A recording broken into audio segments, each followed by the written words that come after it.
Welcome to the show. This is Jason Hartman, your host, and every 10th episode, we do something kind of special, kind of different. What we do is we go off topic. So regardless of which show it is on the Hartman Media Network, whether it be one of the financial shows, economics, real estate investing, travel, longevity, all of the other topics that we have, every 10th episode, we go off topic and we explore something of general interest, something of general life success value. And so many of our listeners around the world in 164 countries have absolutely loved our 10th episode shows.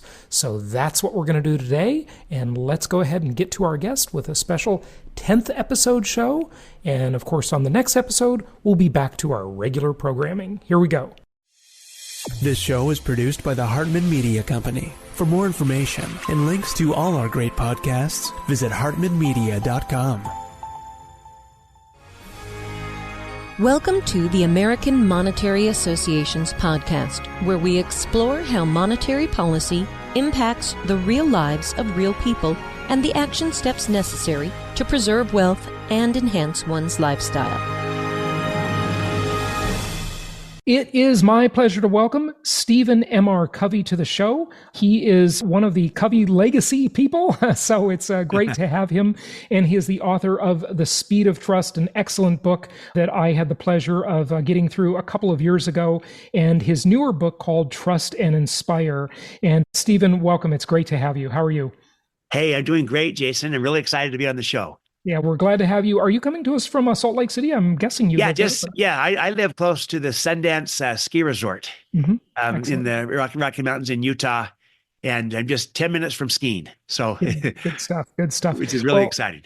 As I mentioned to you off air before we started, I've been studying your father's work for decades. Quite literally, I used to train on his work on the 7 Habits of Highly Effective People and Principle-Centered Leadership, and just it's such a great body of work.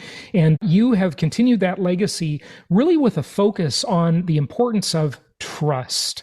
And I think that is a very, very excellent focus. You know, most people give lip service to that word, trust. Right. You know, of course, it's important to build trust. People have to trust you for exchange of value, and commerce can happen usually. What is trust? Maybe there's a better definition than what most of us think it is, right? Yeah. Well, here's maybe this most simple definition. Trust is confidence versus, say, suspicion. Distrust is suspicion. Like, I don't know if I can trust this person, maybe because of a lack of integrity, or maybe they're self-serving, or I don't know if I can trust this person because they don't deliver. They don't do what they say they're going to do. So that's suspicion. By contrast, trust is confidence. And the confidence comes because I trust both their character and their competence. Yep. And both halves are vital. If you have one, but lack the other, you won't sustain the trust. Now, if someone could be honest and well-meaning, but if they lack competence, they can't deliver, can't perform, can't get the job done, I won't trust them. Someone could get the job done, they perform, but if they're running everybody over in the process or being dishonest and self-serving, I'm not going to trust them. You got to have both character and competence. That gives you the confidence to move forward. And so that's the most simple definition, is confidence versus suspicion. Yeah, that's a very good way to put it. I love that. And developing trust, is that a tall order, or is it easy? Let's look into some of the elements of why someone might trust you. Competence and confidence, those are the two main components, but there's much more to it, right? Yeah. So building trust with people, it can happen fast. It also can take time. It depends on the context, the situation, but the idea behind it is that you can behave your way into trust with people, just like you can behave your way out of it. I mean, you can lose trust a lot faster than you can build it, because you can lose it overnight. You can lose it in a moment. If you break a commitment and someone might not trust you, it takes you longer to build it. But if you're willing to build it through your behavior, by what you do and how you do it, you make and keep commitments. You listen first, which shows respect for people. You talk truthfully. You're always telling the truth versus spinning or twisting or worse, lying, of course. You're open, you're transparent. I call that great transparency. And because that tends to build trust. If you make a mistake, you right the wrong. Righting wrongs when you make a mistake builds trust. You speak about people as if they were present I call that show loyalty versus kind of sweet talking people to their face and then bad mouthing behind their back. And so it's really practical. The idea that trust is a learnable skill. You can build it intentionally with people by demonstrating your credibility, and that's your character and your competence, like we talked about, but also behaving in ways that build trust, clarifying expectations, practicing accountability. And I'll give you one of the big behaviors that really builds trust fast with people is to give trust, to extend it, give it. Because it's interesting, Jason, it's actually possible to have two trustworthy people working together on a deal or on a project. They're both trustworthy, and yet there might be no trust between them, even though they're both trustworthy, if neither person is willing to extend trust to the other. So one can be trustworthy, but not trusting. Exactly. Right? Yeah. Exactly. And you got to have both to really create trust. Yes, you have to be trustworthy, and that's your character and your competence. But again, you could have trustworthy people working together and no trust between them if they're not also trusting, being willing to give that trust. Now, you got to be smart about it. I'm not saying blindly trust everyone and everyone, anyone. That's not smart, but find the way to appropriately, in a relationship or on a team, on a deal, to extend trust to people. Because when you give it, people receive it and they return it. Yeah. When you withhold it, they tend to withhold it too. Yeah, right. When your guard is up, the other person's going to put their guard up too. They're just going to sense that, right? Are there any suggestions or examples of how we can give trust without being a doormat, without being taken advantage of? Certainly there are people that just blindly give trust over and over and sort of become these kind of victims of life, and others that have their own motivations. Of course, there's a balance, but how do we give it? Yeah, it's what I call a smart trust versus, say, a blind trust. Blind trust is just indiscriminate. I trust anyone. That's being the doormat. You're going to get burned because not everyone can be trusted. Smart trust is saying I'm going to use good judgment and assess the situation, the risk, the credibility of the people involved. But the idea is that I would like to be able to trust, because when we can trust each other, we can do so much more together, and we can move faster, less cost. We're more creative, more innovative, come up with all kinds of possibilities that is hard to do when there's distrust and people don't trust each other. So you'd like to trust, you just want to be smart about it. So here's the key thing I've learned. Anytime you extend trust to another, make sure that you build an agreement together around the trust being given, where you clarify expectations and you agree to a process of accountability. So if let's say I'm running my business and I'm going to ask someone to head up a project or head up an account. And I'm going to say, okay, I trust you to take on this team, to lead this team. And in that process of extending the trust, together you clarify expectations around the kind of results and outcomes that you're trying to get. And then around the resources available to that person to be able to get those outcomes, and the guidelines, watch outs or parameters. So I call that clarify expectations around the results. But then you also design and agree to a process of accountability against those expectations. Then that way they can feel completely empowered that, hey, my boss or my leader or my friend trusts me completely. But then you can feel like, hey, I'm not just trusting willy-nilly. There's expectations. There's accountability around this trust being given. And they can hold themselves accountable against the agreement we built together. If you build the agreement with people, they tend to perform better, against the agreement. The research shows about 3 times better when they're trusted and empowered. And you don't lose control, because the control just shifts from you having to hover over and micromanage them to you had built an agreement that has all the components in it you're worried about and concerned about. And then they feel empowered. You've not lost control. They perform better. And also you increase the trust, because when you trust them, they tend to trust you back. So that's the idea, is always extend smart trust and do it by building an agreement together with expectations and accountability. As you're talking, you're reminding me of that famous statement by Ronald Reagan. And you know what I'm going to say? Yeah. In his negotiations with the Soviets on the arms deals, it was trust but verify. Are you saying the same thing, really? It sounds like you are, but maybe it's not. Yeah. Yes and no, a little nuanced. The idea of verify is part of smart trust. You're trying to use good judgment. He didn't just say, hey, trust regardless. You're trying to use good judgment, and verify is there. What I would say, though, is the danger of the expression trust but verify. That works with nuclear armaments, right? with countries, because the risk is so great. It has a tone of suspicion, of course. It has a tone of suspicion. Yeah, right. And what I find is that for many people, trust but verify is all verify, verify, verify. Right. They never really trust it. And Mm-hmm. and so some people can use it almost as a counterfeit behavior to really never trusting anyone. They say, hey, trust but verify. You know what? All they did was verify. They never really trusted. Yeah. But the idea of verify makes some sense. So I like the idea of even saying this, trust and verify.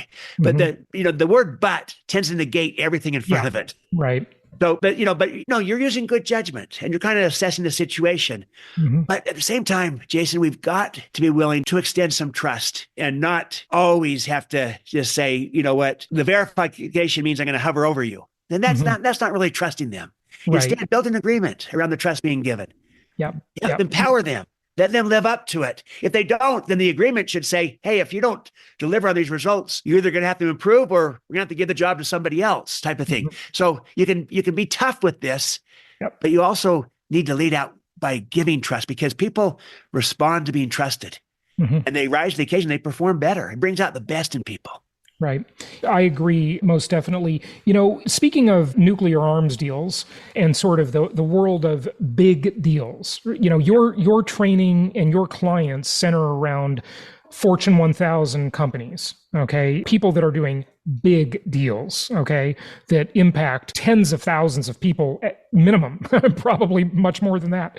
How does it work in corporate boardrooms, or maybe between CEOs playing golf or at country clubs? How much of that comes down to what the lawyers are doing and what the contracts say on a big M&A deal, for example, and really those two key players, the heads of both of those companies, knowing each other, maybe liking each other, maybe not, but trusting each other. Talk to us about the dynamics of that, if you would, because I think that's so foreign to people. You know, maybe just to bring that question out a little more, look at some of the big tech companies, right? The Magnificent Seven or whatever they're called, right? It's always been funny to me that these companies are fiercely competitive. They do things literally to sabotage each other. They litigate with each other. They sue each other. And then their products are in each other's app stores and they have to work together at the same time.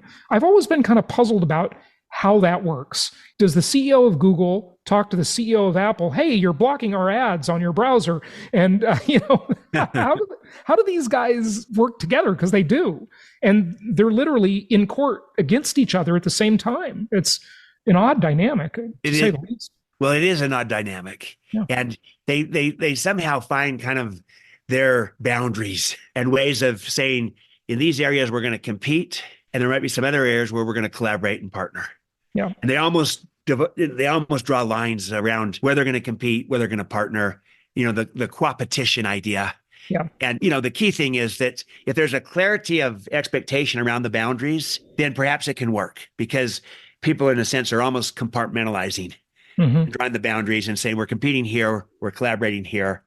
And that can work if people kind of have clarity around it and they stay, in their lane in those two areas. If they try to cross the lane or don't have that clarity, then you might end up with some messiness. And it might be messy to begin with, but the best relationships are those in which people can trust each other. That's true not only in business, it's true at home and in the community and in a family. Right. They're the best relationships. They're the most enduring. They're the happiest ones. There's a lot of what I call high trust dividends that come from having trust. You move faster when you trust each other. Speed happens when people trust each other. There's less cost because you don't have to take all the steps to check and verify and validate. That often is the thing you have to do when you don't trust each other. But so, there's economic value, greater speed, lower cost, but also it's energizing. It's more fun. It's happier.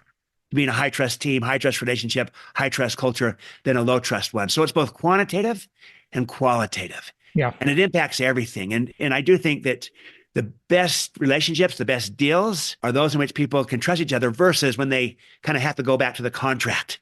If you're going back to the contract time and time again, right. Yeah. Instead you got of a problem. You got a problem instead of building a relationship of trust. Right. And the contract might be there and that gives some guidelines, but if there's an issue, if you can go to the person because you trust each other, you can come up with a way to solve it. And that's different in kind, really, than always just going back to the contract. Because then, that's a legal relationship. That's transactional. Right.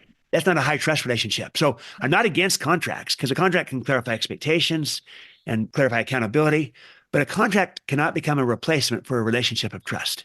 Yeah. Yeah. No, I definitely agree. And, one thing I remember that your father wrote a lot about is win-win or no deal. Win-win or no deal. And I have long said that in the real estate world, the best deals never close. And what I mean by that is this, is that if the buyer gets too good a deal on buying the property, then the seller is usually going to figure that out before you close on the deal, and they're going to find a way not to close the deal. And conversely, if the seller gets the buyer to overpay, the buyer's going to figure that out, and the buyer's going to back out of the deal, right? And so the best deals never close. So you've got to structure things so you always somehow let the other person win. Of course, you want to win as much as you can, right? Yeah. That's natural. But don't be such a good negotiator that you negotiate yourself out of a deal, right? And I see that happen over and over again with people, and I've been guilty of it myself. So maybe address that if you can, and where trust comes into play in that. I think this is really important. And again, the principle really is win or no deal. Yep. And in other words, if you both can't win, then maybe it's better not to do a relationship, not to do a deal if it's one-sided. Because in the long run, well, it might on a transactional basis look like, hey, I got a great deal. Well, first of all, it may not close. The best deals don't close, right? Yep. The best deals never close because they'll figure it out. They'll stop it. But even in another scenario where maybe they didn't figure it out, if it was so one-sided, especially if there was any element of not complete openness or transparency on this, that tends to become part of you probably won't work with that person again. They'll move on, and they might badmouth you, and it might hurt your reputation. And whereas if you have a reputation of you're fair, you're honest, yes, you fight for yourself, you want a good deal as good as you can, but you also care about the interests of the other person. You want them to also do a good deal. That type of relationship is one where people feel like it's fair. I can trust this person. They're not just going to scam me. They're going to fight for their best deal, but they also care that I get a good deal too. That matters. So then you're going to get repeat business with such a person, and you're going to get referral business from such a person. They'll refer you to others. Right. Work with Jason because he's fair. He's good to work with. And they expect that you want to get your win, but the fact that you also care about their win, that's something that really earns their respect of saying, this is someone I like to work with. And so you'll get more business, repeat business, referral business, and I'm going to say also reputation business. Yeah. Because part of your reputation that you're a credible person, you're a fair person, you're a good person to do business with, and everyone wins in doing that. That's a better reputation than, boy, hang on to your wallet because this guy's going to get everything he can. Yeah, no one wants to do business with that guy. Yeah. Our reputation precedes us. Right. And to have a reputation of trust, that's a huge advantage.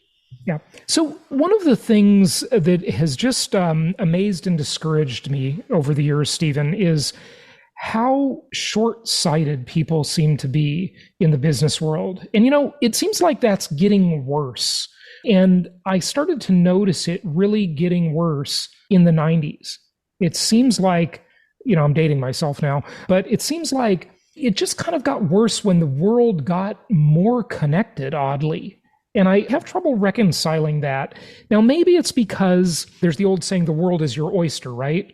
Maybe the oyster got more accessible, right? And so we all realize that we can go and get new customers quite easily from anywhere on the planet with a phone or a computer, right? And maybe your perception is different. This is just my perception. But it seems like the trust component just keeps degrading more and more. Unfortunately, it's a sad commentary, but I don't know. Maybe I'm getting too cynical at my old age. But what do you think about that? I mean, let's just go back, right? So before the internet, and certainly in the old days when we lived in small tribes of about 150 people, the evolutionary psychologists or anthropologists will tell us about this, right? Your reputation was like life or death. Yeah. If you did not maintain a good reputation and really watch your step, it could be over for you, right? And nowadays, off the island. Off the island, right? A survivor. But nowadays, you can just go somewhere else and con a whole bunch of new people, right? Which, I don't know. Am I too cynical?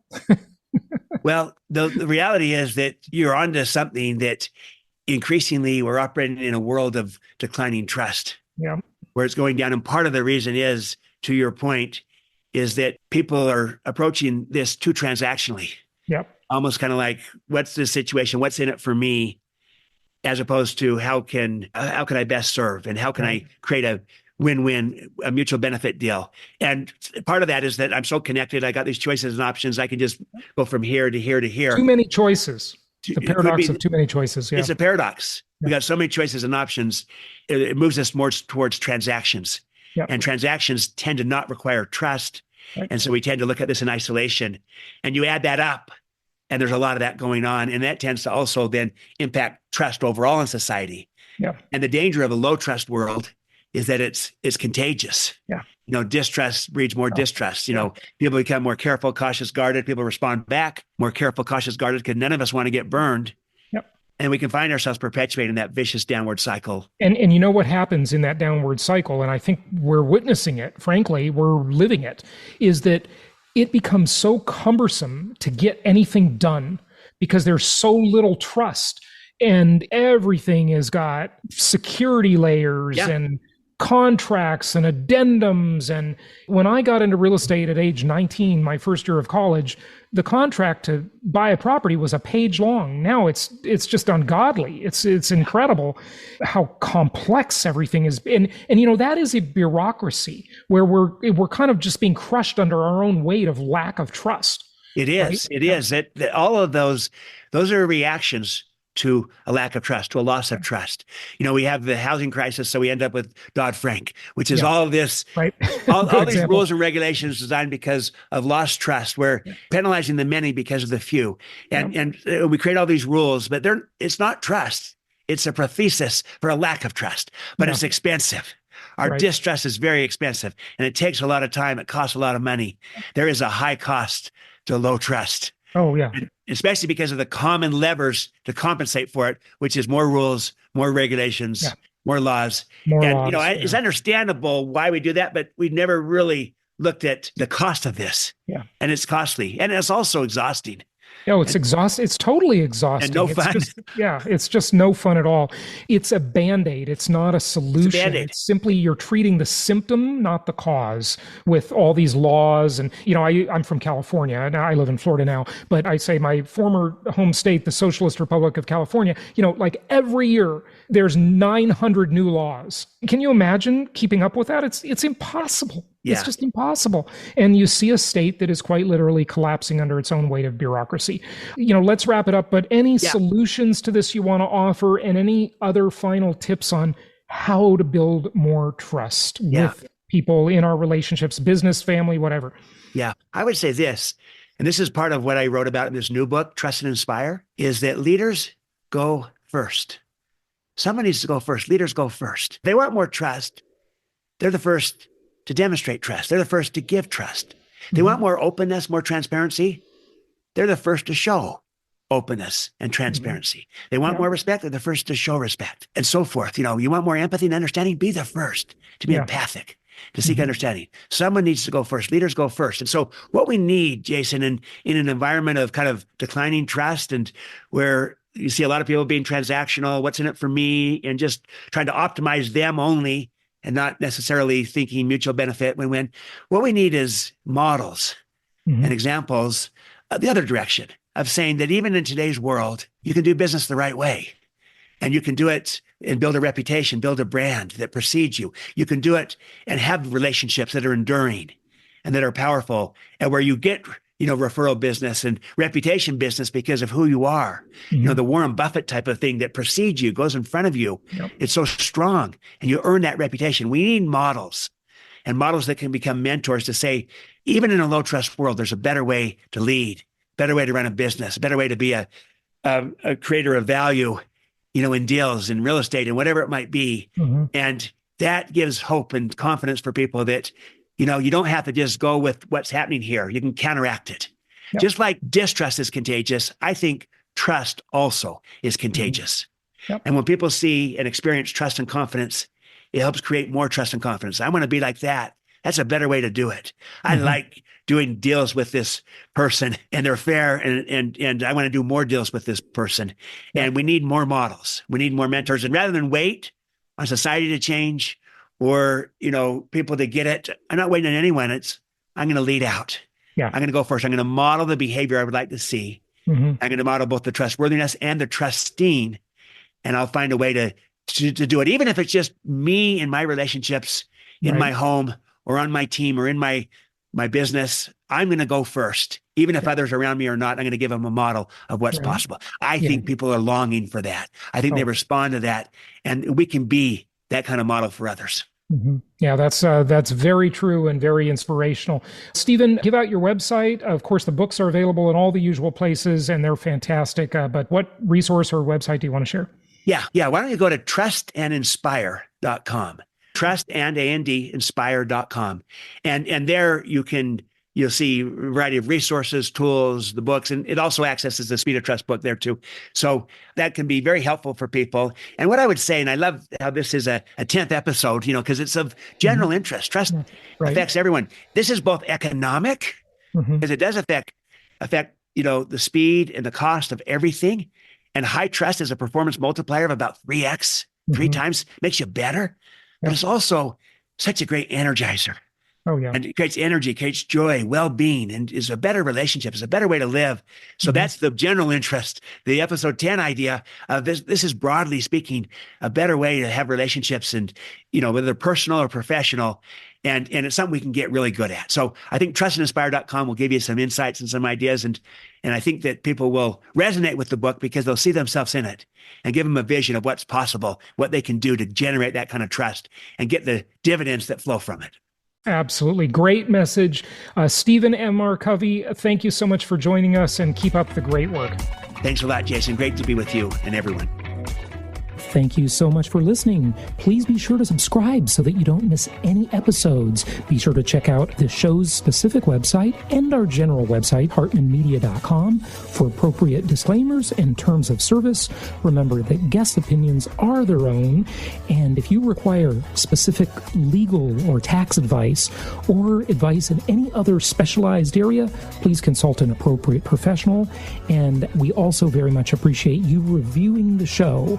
Please go to iTunes or Stitcher Radio or whatever platform you're using and write a review for the show. We would very much appreciate that. And be sure to make it official and subscribe so you do not miss any episodes. We look forward to seeing you on the next episode.